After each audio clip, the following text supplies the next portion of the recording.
mind is still active. You still have some involuntary muscle spasms. You've all probably heard like you can cut the head off a chicken and it'll continue to run around after you cut the head off. Marlene knows this, right? You butchered a few chickens in your day. I don't know why you're laughing. It's okay, it flops. The chicken flops around after its head is cut off. Parts of the body die at different paces and rates. But do you know which part of the body dies the slowest? It's a part of your eye, actually. It's the pupil. And do you know why it takes pupils the longest to stop working? It's because pupils dilate.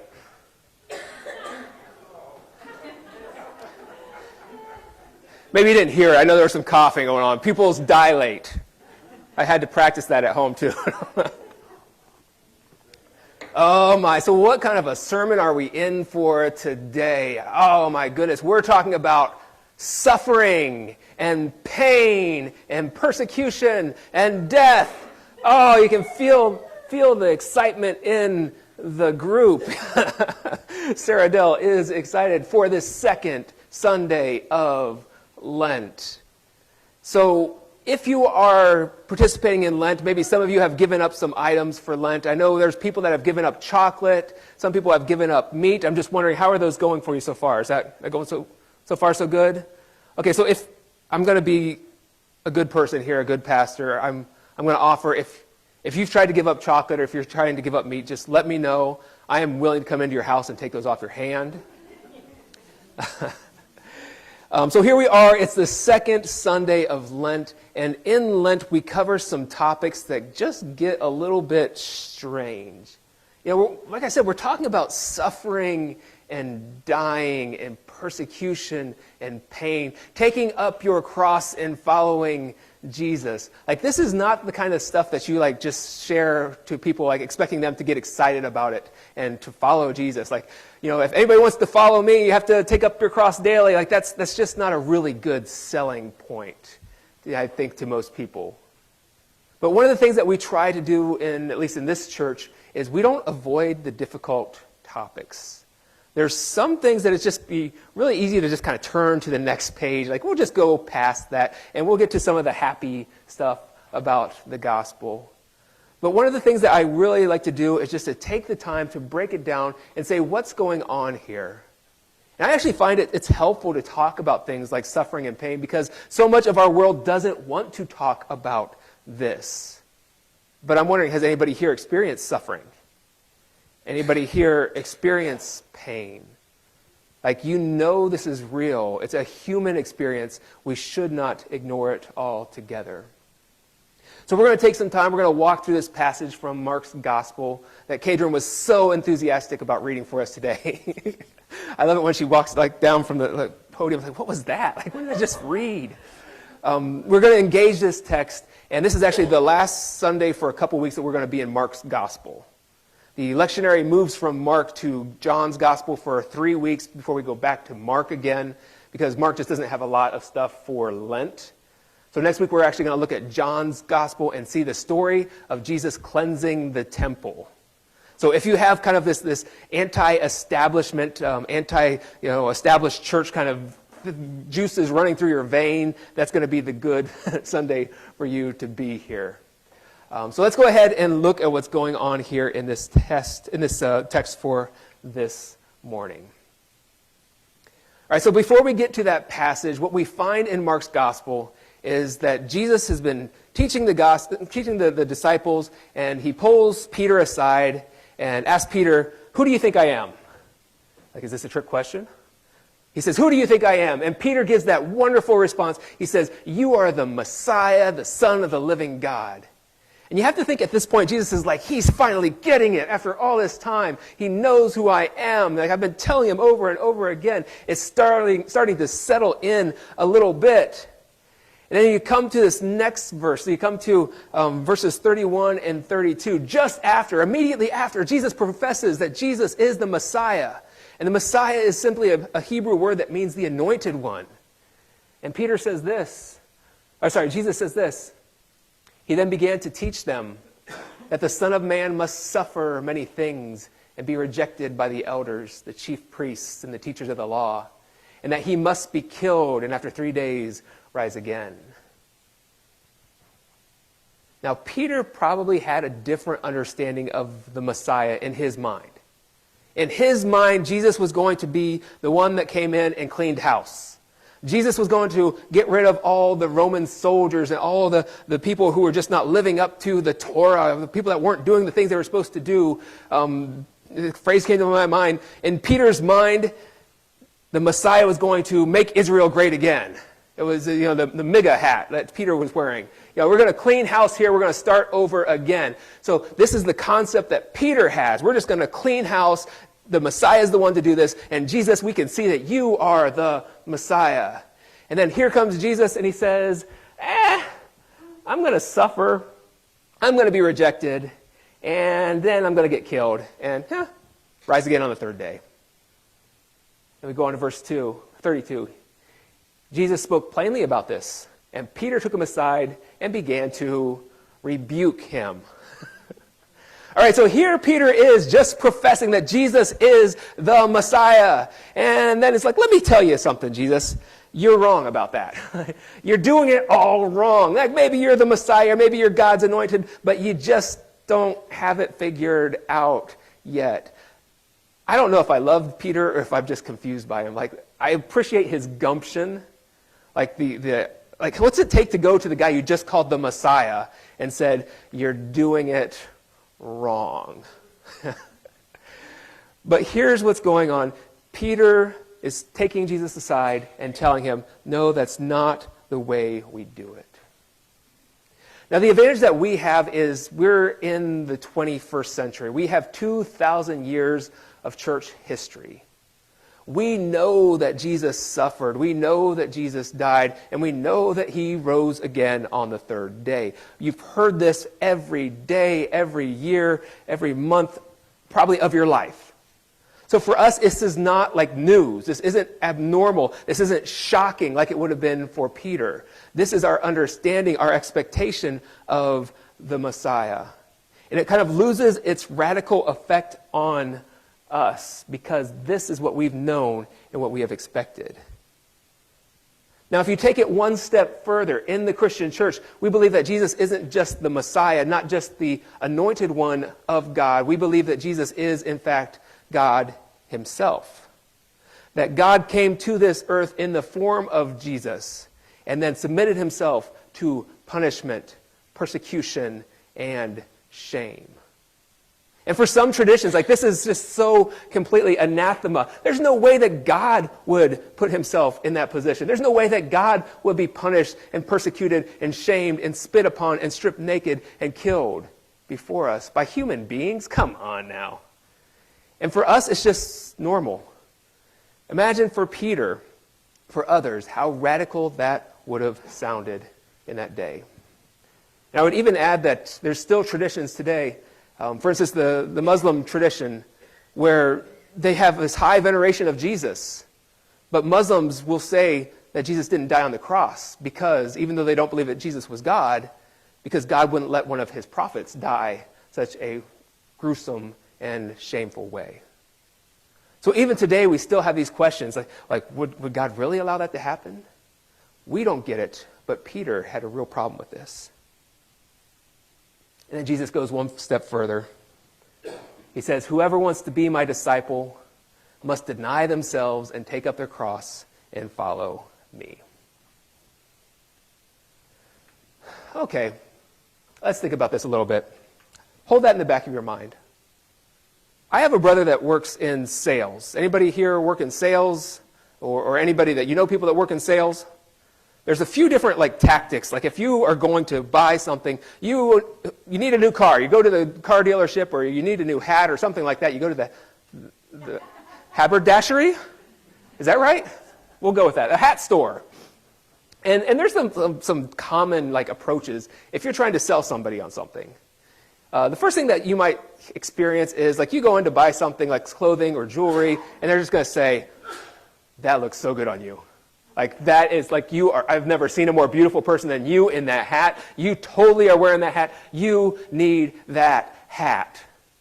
Another approach might be that this right here, whatever it is that they're selling you, this is what you need to make your life better. Like, this is to live life to the fullest. If you buy this one thing, and I can't come up with it on the spot. Like, tell me what that one thing might be. You need this new updated iPhone, or I won't tell you what first thing that came to my mind was. You can imagine, no, whatever. It was a bidet for some reason. Like, if you're not using this new bidet, you're just not living life to its fullest. I filtered it, you asked for it, you got it. Should have stuck with the Porsche or something like that. Yeah, if you just get this Porsche, then you will really, truly live your life to the fullest. I don't know. The superiority of one product over another. Like, I know that your Subaru is great. I named my car. Your Subaru is great, but what you really need is the Ford version of that. You know, this one is better. If you really want to sell me on something, tell me how much money I will save.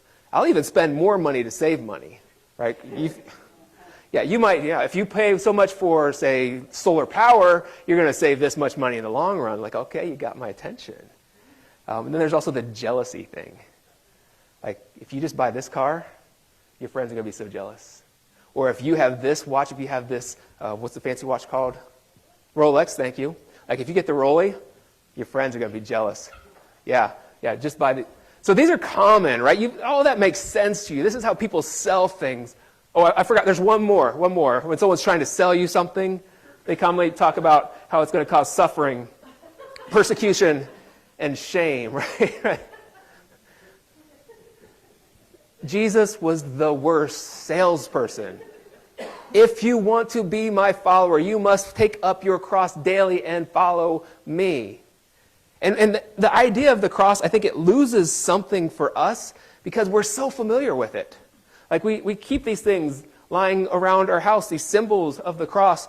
People have crosses like earrings and necklaces. Some people have tattoos of crosses. All of that is fine and well, but because it becomes so common to us, it loses something. And I asked in my email I sent out on Friday for people to bring in symbols of suffering and shame. Did anybody come up with modern versions? Did anybody read my email? No. It's suffering. No. The only response I got was from my friend Randall, and I asked for symbols of suffering and shame, like modern versions, and this is what he sent me.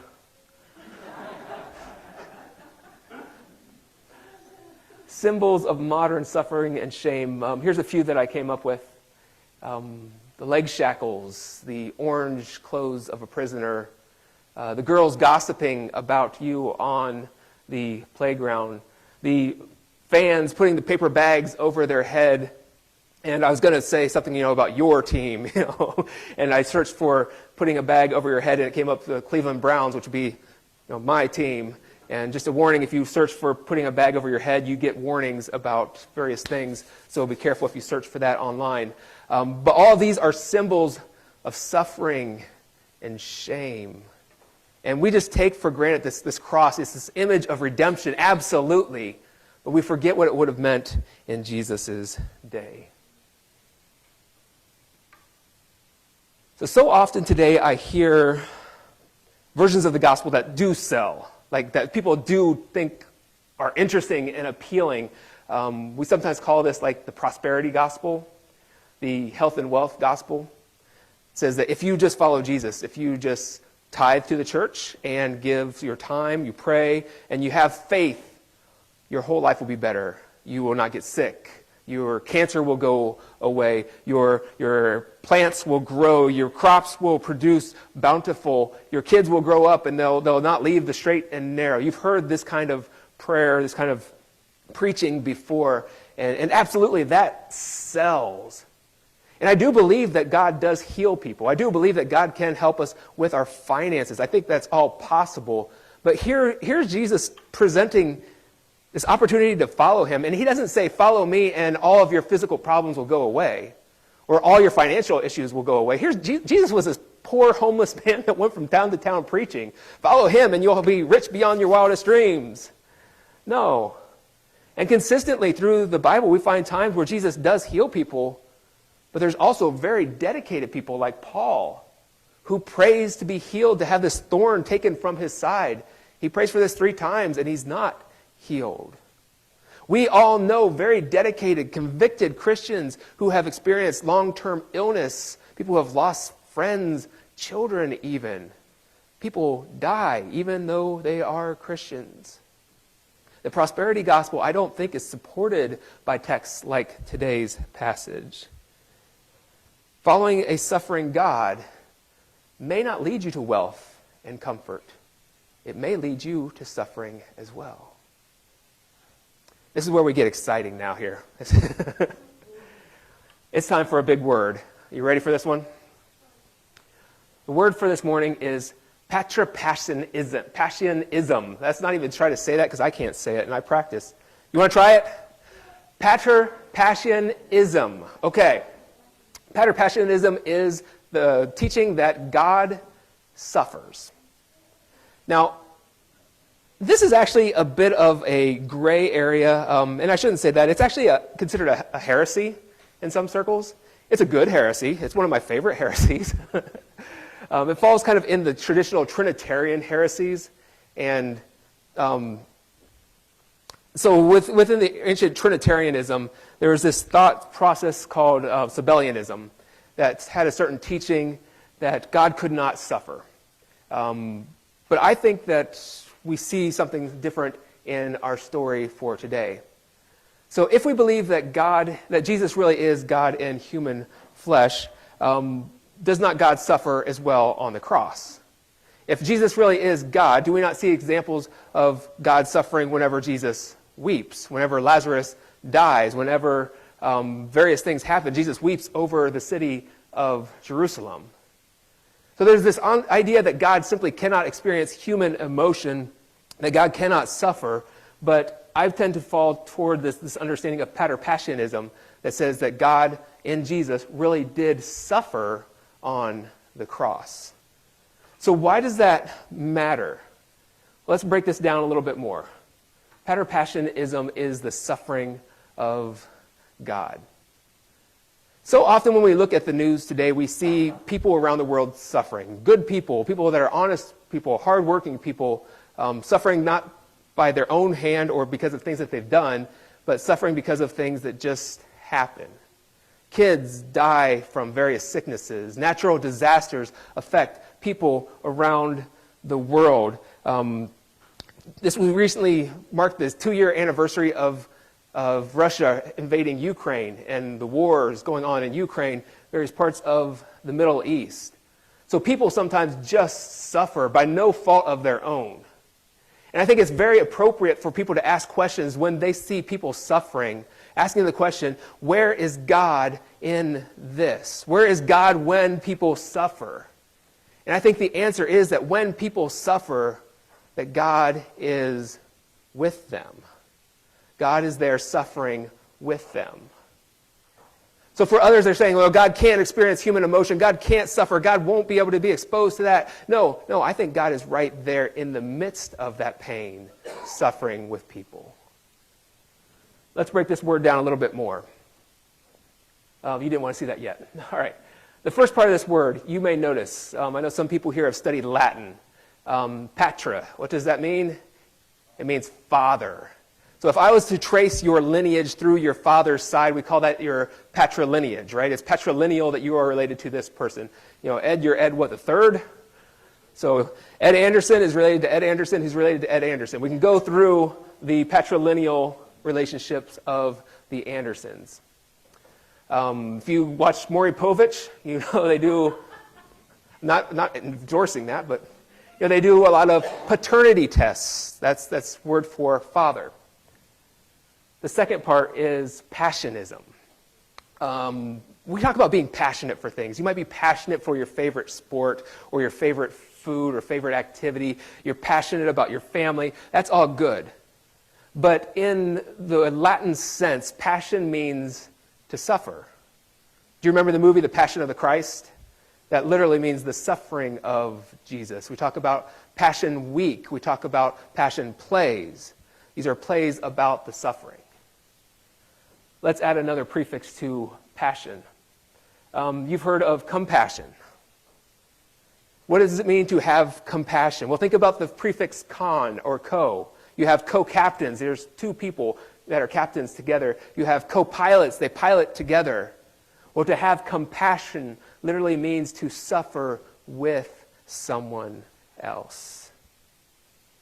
I think that when Jesus calls his disciples to take up their cross and follow him, he's calling them to have compassion, to literally suffer with people. Not like to have the same experience, not to be nailed to the cross or anything like that.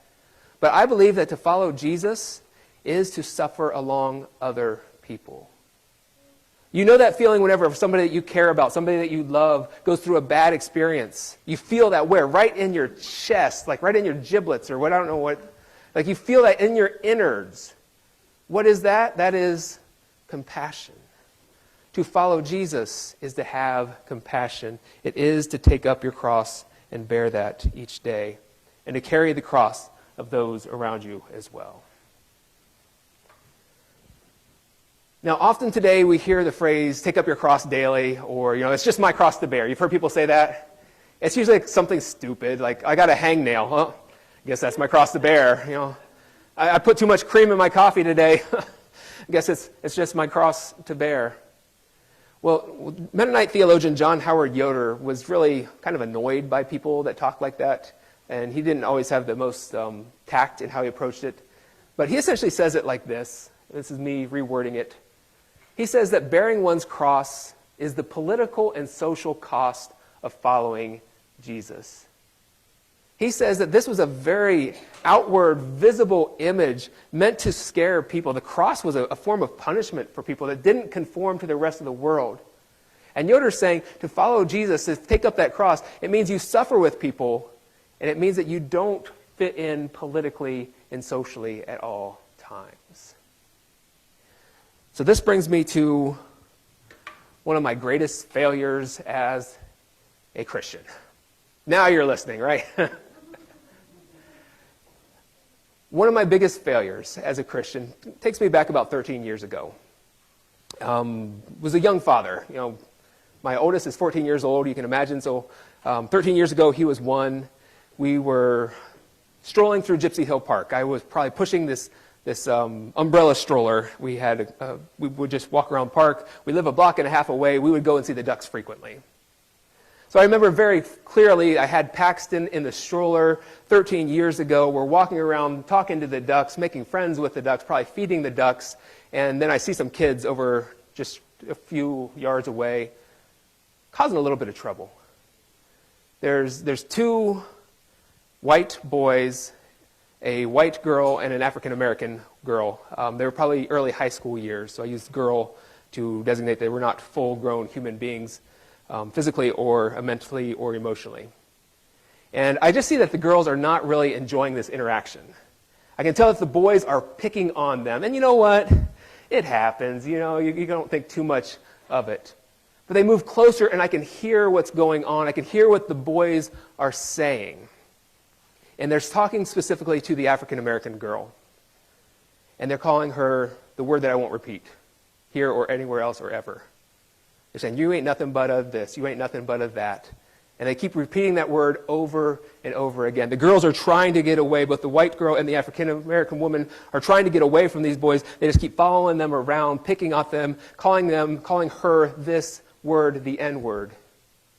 And in that moment, I'm there at the duck pond. I've got my 1-year-old son. I'm pushing him in the stroller. We're having a wonderful time at the park feeding the ducks on this beautiful day. So what do you think that I do in that moment as I'm hearing these boys pick on these girls using this word that I will not repeat before you? What do you think that I did in that moment?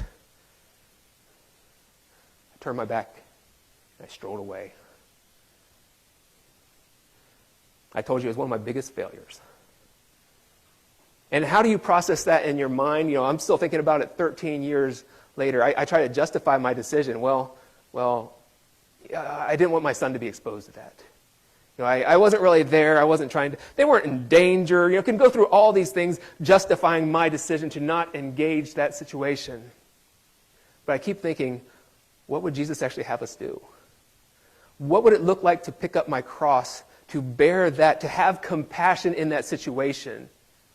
Probably the reason that I walked away that day is because I didn't want that negative attention to be deflected on me. I didn't want to absorb that pain, that suffering. So instead, I left. I believe that Jesus calls us to enter into those situations. I believe that Jesus calls us to speak up for people when they are being singled out, when they're being called names, when they're being abused in one way or the other. I believe that's what he means when he says, you must take up your cross daily and follow me. That might mean that I take on some suffering. That might mean that I take on some discomfort and pain. That might mean that I have to bear some of the burdens. But guess what? That's life, my friends. That's what it's like to follow Jesus. It's not all you're going to heal every time you get sick or drive the fastest car or the biggest house. Following Jesus might be painful at times. But here's the thing. We all know what it's like to experience pain. But I hope that we all know what it's like to have others pick up some of that pain as well. To have sympathy and compassion for us. To help bear our burdens. That is the role, one of the roles of the church, is that we help carry each other's crosses. So here on this second Sunday of Lent, I'm not going to promise you that if you follow Jesus, everything's going to be roses and puppy dogs and lollipops and all that fun stuff. No, it will at times hurt. But what I can guarantee you is that if you surround yourself with people who are also following Jesus, when your time comes, when you experience pain, those people will be there to help you as well.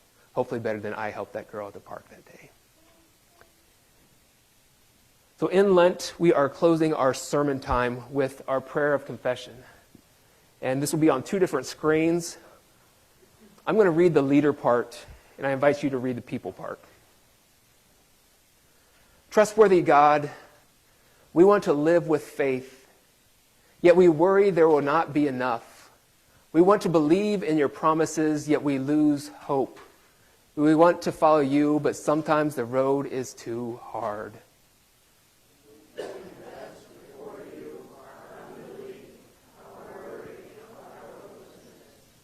Shape us into a people who will live in faith. Strengthen us so we can deny ourselves, take up our crosses, and follow you.